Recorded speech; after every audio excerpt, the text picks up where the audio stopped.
এক পুরুষে গড়ে ধন আরেক পুরুষ খায়, পরের পুরুষ এসে দেখে খাওয়ার কিছু নাই। কেননা টেকসই উন্নয়নের সংজ্ঞায় সবচেয়ে গুরুত্বপূর্ণ দিকটি হলো বর্তমানে চাহিদা পূরণ করে ভবিষ্যৎ প্রজন্মের চাহিদা পূরণের জায়গাটি অক্ষুণ্ণ রাখা। কিন্তু তাদের দেখানো উন্নয়নের প্রেসক্রিপশনে এ বিষয়ে সুনির্দিষ্ট কোনো দিক নির্দেশনা নেই। বলা হয়ে থাকে, কৃষক বাঁচলে বাঁচবে দেশ, হবে সোনার বাংলাদেশ। মাননীয় মডারেটর, এখনো দেশের অধিকাংশ মানুষ কৃষিকে আঁকড়ে ধরে জীবিকা নির্বাহ করছে। কিন্তু কথা হলো, দেশের এই সিংহভাগ কৃষিজীবী মানুষকে মানসম্মত শিক্ষায় শিক্ষিত ও কৃষিজ্ঞানে প্রশিক্ষিত করে গড়ে তুলতে না পারলে একদিকে যেমন কৃষি উৎপাদন বৃদ্ধি করা সম্ভব হবে না, অন্যদিকে অপরিকল্পিতভাবে রাসায়নিক সার ও কীটনাশক ব্যবহার করায় প্রাকৃতিক পরিবেশ ও জীববৈচিত্র্য চরমভাবে ধ্বংস হয়ে যাবে, যা টেকসই উন্নয়নে বড় বাধা।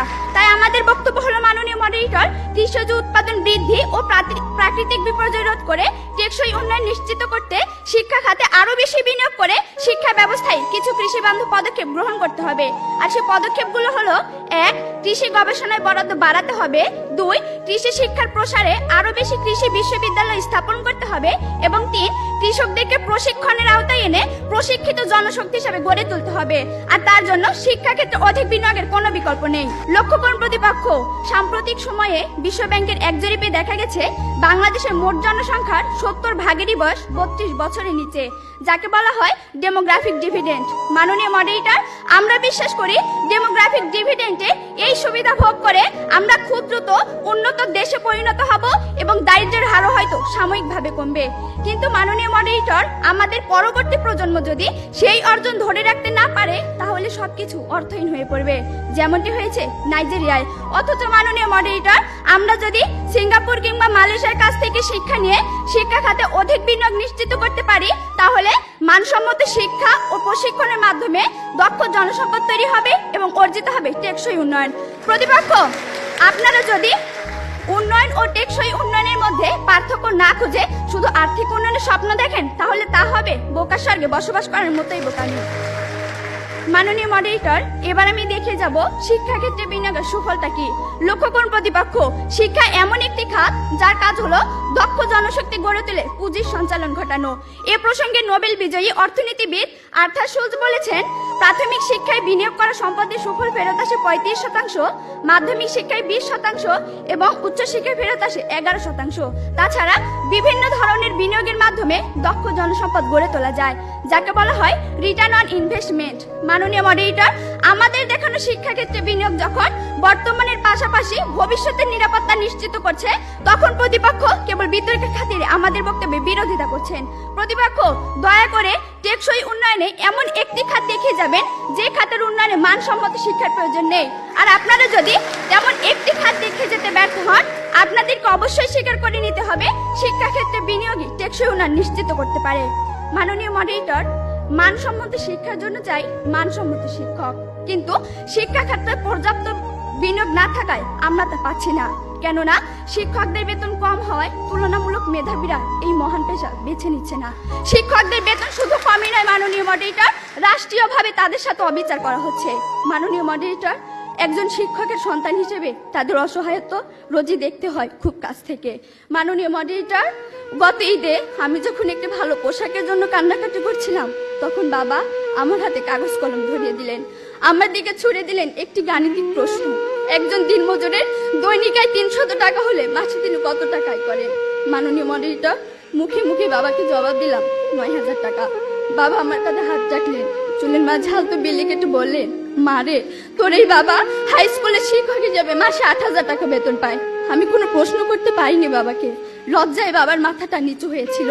পৌরাত্বের দ্বার প্রান্তে দাঁড়ানো বাবার বয়সী চোখ হতে খসে পড়ে জল। জানি না মাননীয় মডারেটর, আমার বাবার বয়সী চোখ থেকে খসে পড়া জল শিক্ষার মানকে কতটা টেনে তোলার যোগ্যতা রাখে। মাননীয় মডারেটর, এই যদি হয় শিক্ষাগুরুর জীবন, তাহলে একটা সময় হয়তো এদেশে আর কোনো শিক্ষকই পাওয়া যাবে না। এমন বাংলাদেশ আমরা কখনোই আশা করি না। মাননীয় মডারেটর, 30 লক্ষ লাশের একটি পাহাড় মারিয়ে আমরা বর্তমানে এসে দাঁড়িয়েছি। 2 লক্ষ মায়ের স্নেহের আঁচলে সাজিয়েছি দেশ।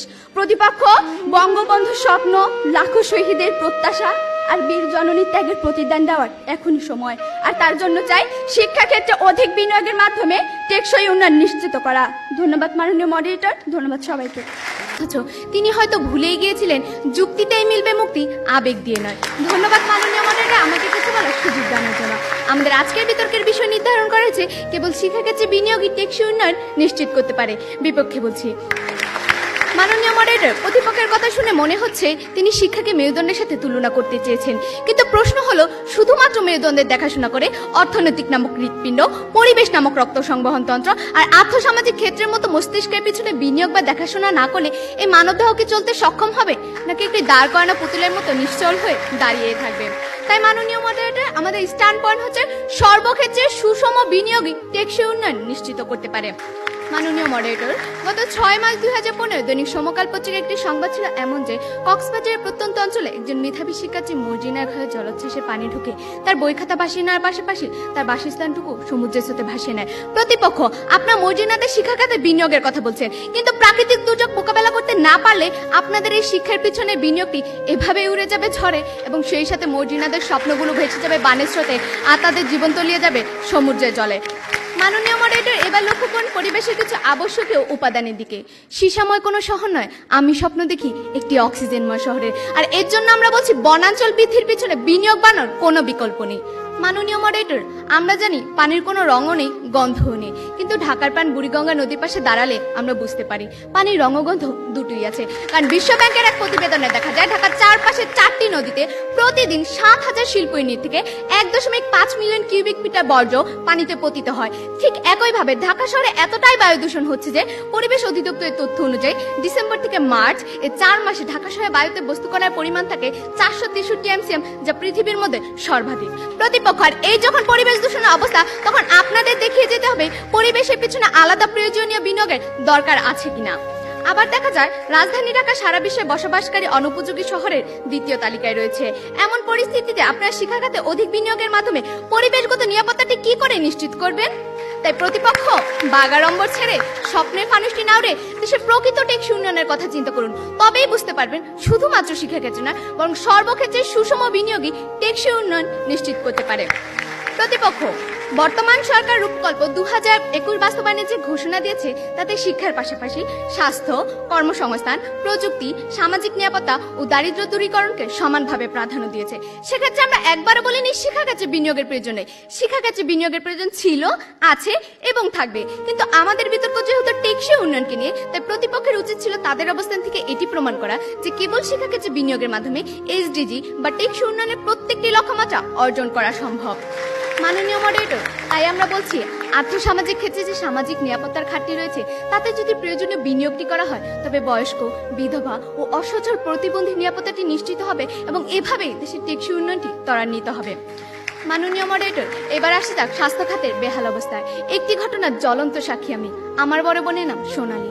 স্বর্ণের মতো জলজল করছিল আপুর সুন্দর জীবন। আপু তখন সন্তান সম্ভবা। শ্রাবণ মাসে অঝোর ধারা ঝরছিল বৃষ্টি। এমনই এক শ্রাবণের রাতে আপুর প্রসব বেদনা তীব্র থেকে তীব্রতর হলো। আপুকে নিয়ে আমরা ছুটলাম ইউনিয়ন পরিষদের স্বাস্থ্যসেবা কেন্দ্রে। সেখানে যাওয়ার পর ডাক্তার বলেন তখনই অপারেশন করতে হবে, কিন্তু সে হাসপাতালে ছিল না কোনো অপারেশনের যন্ত্রপাতি। ফলে আপুর বাচ্চাটি মারা গেল। আপুর তীব্র চিৎকারে ভারী হয়ে উঠেছিল সেদিনের শ্রাবণের আকাশ। আর এমন নির্মম ঘটনা বাংলাদেশে প্রতিনিয়তই ঘটে চলেছে। আর এর জন্য তাই একমাত্র স্বাস্থ্য খাতে প্রয়োজনীয় বিনিয়োগের অভাব। কেননা আমাদের দেশে এখন পর্যন্ত 112টি ইউনিয়ন পরিষদে কোনো স্বাস্থ্য সেবা কেন্দ্র নেই। প্রতি বছর দেশে 20,000 ডাক্তার তৈরি হলেও দেশে কর্মসংস্থানের অভাবে তারা বিদেশে চলে যাচ্ছে।